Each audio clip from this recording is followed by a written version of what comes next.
The fact that we are here together talking about purpose, that sustainability and corporate reputation are represented, is a key to how we think we will win at purpose.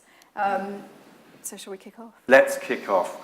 So to kind of set things up, give it some context around purpose-led comms. Guillaume's already talked about the fact that MSL commissioned a survey of about 7,000 kind of global people, representative sample. In the UK, it was 1,001 people. The survey was done only a few months ago, so it's kind of hot off the press. I think one of the first observations that we made from the data was that the UK responses are really, really, really different from the rest of the world. Steve just mentioned Brexit. The long, dark shadow of Brexit certainly looms large over Britain's cited the economic uncertainty brought about by Brexit as being their #1 issue. This, in a survey about purpose-led comms, is extraordinary. A more light-hearted illustration of how the UK differs from the rest of the world is in the answer to this question, these two world leaders. So we were asked who was best suited to lead social change. Now, an extraordinary 69% of Americans said that their president was the best person to lead social change. In the UK, 8% of Britons said that the Prime Minister was the most appropriate person to lead social change. Whether that is a statement on the office of the Prime Minister or the incumbent is not for me to offer here. One of the headlines we did have, though, is that social activism absolutely is driving consumer expectations, is driving change significantly. A few of the key takeouts from kind of the UK respondents were, make your base product as good as it can be. Don't offer me a choice between, a premium good range and a value equivalent. Do all that you can to make what you do as good as it can be. 39% of people actually said that they expect businesses and products to be socially responsible and that they would be happy to pay higher prices for that. Having said that, 53% said that companies, yes, should absolutely be socially responsible, but only if you do so without making me pay any more. Kind of linked to that is the rather charming phrase, don't sell crap. And that's even if people are buying it. So almost 3/4 of all Britons that responded basically said that all products should be ethically produced. And yet, many of us run down to various retailers and buy £1.50 t-shirts regularly. We won't go into that now. I think what's potentially more interesting is if you look at a commodity like eggs, for example, and you look at the huge range of pricing available on those kind of things, we need to make sure that consumers have, yes, choice, but we shouldn't necessarily be giving them crap throughout. Use your power for good. So there is an expectation, there's a growing expectation of Britons that brands actually use their power to promote either social, environmental or political issues. And indeed, about 40% of Britons expect now businesses to not market their products or their services, but to market positive issues and causes. And kind of the final real difference for the UK versus the rest of the world was the expectation that UK consumers want very, very personal positive impact. So they want businesses, brands and organisations to do stuff for them, and they want them to do it for them where they are. So local activation, particularly around schools and communities, were two things that were called out as UK consumers being particularly interested in. But I think kind of the biggest headline from all of the data and all of the research was that there is one loud and clear message. There is a strong expectation now that businesses should take the lead. You shouldn't chase consumers. This is a classic Henry Ford quote. If I'd listened to consumers, I would have given them faster horses.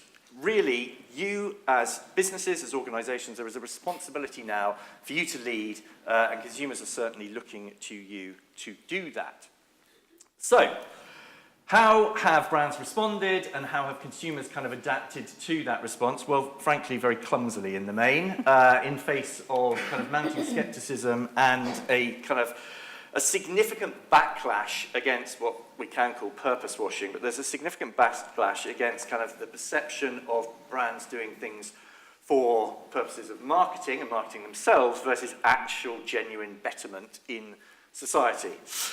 So some statistics to kind of back this up. From a skepticism point of view, 2/3 of Britons actually believe that when an organisation is donating to charity or to a local community, they are doing so to make themselves look good, not because they actually want to do any help.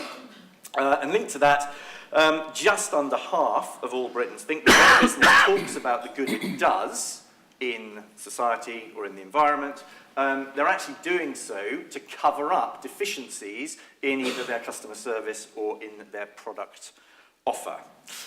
So some fairly significant issues to address. I think the final point, before Kathleen kind of steps in to talk about how you can and should use purpose properly, is, I think the good illustration about what we call purpose washing is what Audi did in their last Super Bowl ad. Now, I know it's an ad, but they had a beautiful, beautiful kind of piece of creative work all about a father putting their child into a racing car, and the car going off and performing brilliantly, and then the surprising reveal was it was his daughter, not his son, and oh, aren't we all Me Too and gender equal, etc., etc. It was lovely, tear-jerking, etc., but of course the internet went straight online and discovered that Audi actually had one of the least fair gender pay models, that the gender inequality in their senior management was extreme, and of course it completely just destroyed the message that they were trying to deliver. So I think with all of this, it's really, really important that we rethink purpose. What the last 2 years have shown us is that brands have taken purpose as the latest form of cause marketing. It really isn't. There is a big difference between having a purpose. So we've seen many brands trying to define their purpose and translating that into campaigns. That is very different from being purpose-driven. We talk a lot about how to genuinely succeed at purpose. How do you get the return on investment from having a purpose?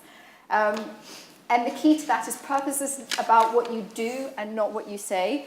It's a business transformation journey, not a marketing platform. We have seen too many businesses trying to orchestrate purpose by PowerPoint, and that's reflected in some of the stats that James gave you. Incredible skepticism, because it's very hard to be consistent when you've made it a marketing cause rather than a genuine way you behave as a business. So purpose without proof of promise will not be credible, will not unlock ROI, will not drive growth, and will not convene or influence. So the proof of promise is absolutely key, and far too many businesses are forgetting that. How do you make your purpose credible and commercial? So for purpose to be credible and commercial, sustainability and purpose need to go hand in hand. And that sounds so obvious, yet so many businesses have missed the trick. So many businesses have a sustainability strategy over here and a marketing campaign on purpose over here, without making the connection that a sustainability strategy is the ultimate proof point to how you are living your purpose. So that is absolutely key. And it has to be about doing, not saying. So purpose is about proof, not promises. And it needs to be linked to product and production impact versus the political cause of the week. So when we talk about being purpose-led rather than having a purpose campaign, it firmly puts you in that camp, because you are going to support causes that reflect your values, that reflect your product impact, your business. And if you are really looking at purpose and saying, right, how can we be doing this rather than saying this, it will unlock a whole world of exciting communications. So it's much easier these days to find examples of purpose washing and where purpose campaigns have gone horribly wrong. I did find a couple where the business case was there for really having a purpose. And the types of examples are CVS, so huge US pharmacy chain. They did a corporate exercise and redefined their purpose around health and well-being. You cannot proclaim to be about health and well-being when tobacco is your number one revenue stream. And that put the business in a very difficult situation. So they made the difficult business decision to stop selling tobacco. And they made their campaign about the fact that they were quitting tobacco. You can look it up. The business return from that was tremendous in terms of license to operate, stakeholder support, customers supporting them. So they basically tripled the revenue after having done that. That's a bold business decision, but that's really a demonstration of purpose being in the doing and not the saying. The other example that I think is really nice is Volvo. So Volvo have quite an ambitious sustainability commitment to not have anyone injured, no deaths in or around a Volvo by 2020. So the in or around is really important. So they then started doing things like developing pedestrian airbags. They did the life paint for cyclists, and they started doing campaigns around cyclist safety in cities. Now that takes you to a really interesting comms space. It takes you to a place where people see you living your values, where stakeholders get behind you, and where the media have interesting things to say. So I think that's really, really important, how you use sustainability to bring these to life and how you really treat purpose as a business journey rather than a marketing campaign. I think the hard part, and we see this a lot, is, well, where do you start? Interestingly, in the UK, you had 41% of people saying, well, a purpose should be an issue that's really inherently linked to the business. But then you had 42% saying, well, no, it doesn't matter. It just needs to be where you can have the greatest societal impact. What we see from other countries is actually the leading point is that it has to be linked to where you have an impact as a business. So defining your purpose around saving the Siberian tiger when you are making shoes makes no sense at all. What we see from the leading brands is that they're actually doing both. So you look at a Ben & Jerry's, you look at a Patagonia, they are addressing their material impacts, to James's point about making the baseline better. And once you have done that, you have license to go after different types of causes. So the global expectation is really that the purpose is linked to the material impacts. And I think we'll have an interesting panel discussion with some of the businesses we have up here about what it is to make those decisions. How do you understand which is the right consumer campaign to go after? How do you understand how to use purpose to drive product innovation?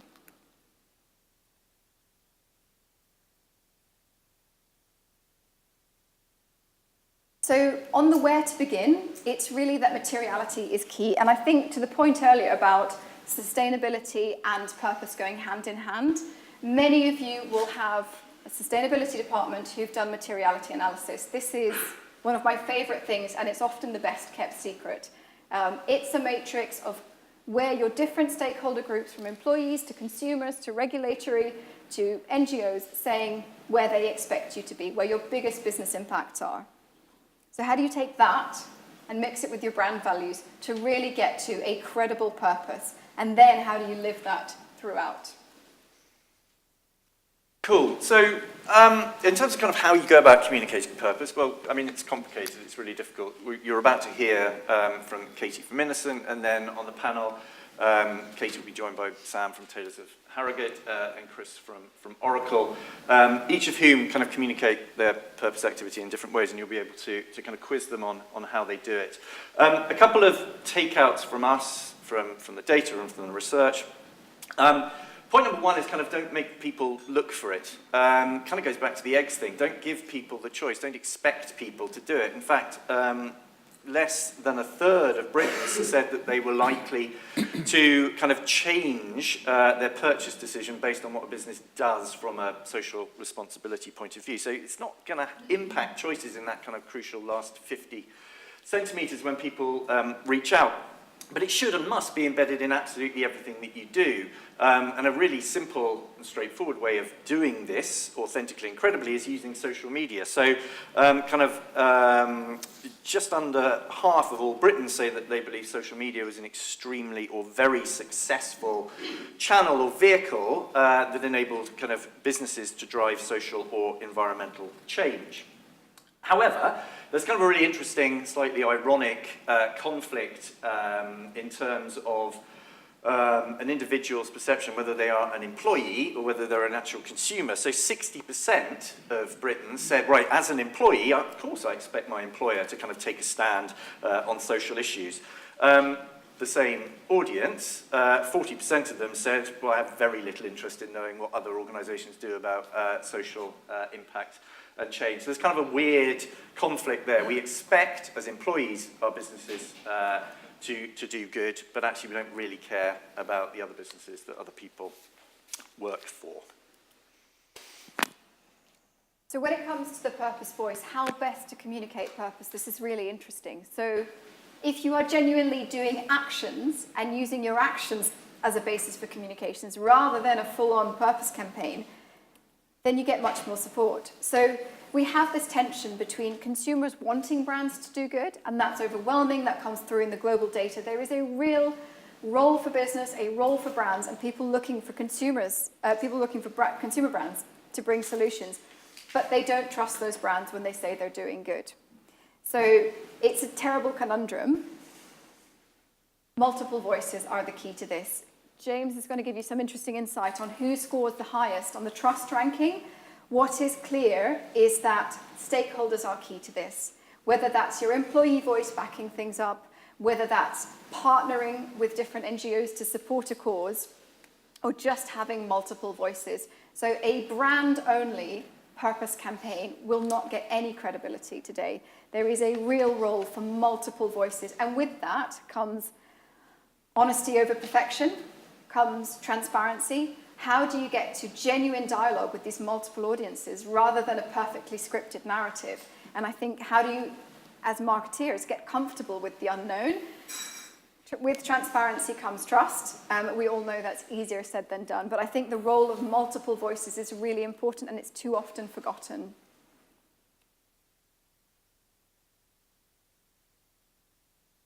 Cool. Well, that's best illustrated by kind of diving into the data and analysing kind of how people rank businesses and organisations in various sectors in terms of being trustworthy.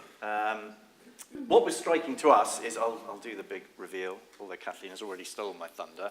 That's all right.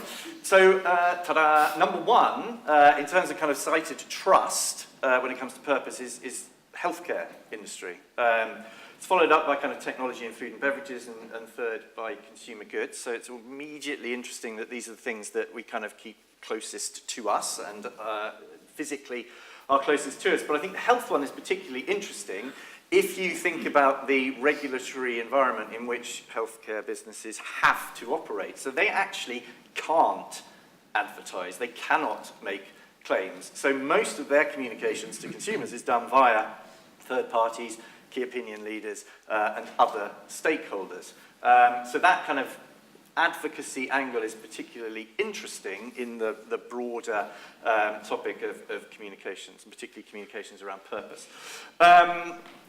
Those of you in comms, it possibly comes as no surprise that kind of those businesses that have least trust associated with them are kind of financial services and insurance companies and energy and utility brands. Those are typically organisations with whom we kind of have once a year engagements we have to renew.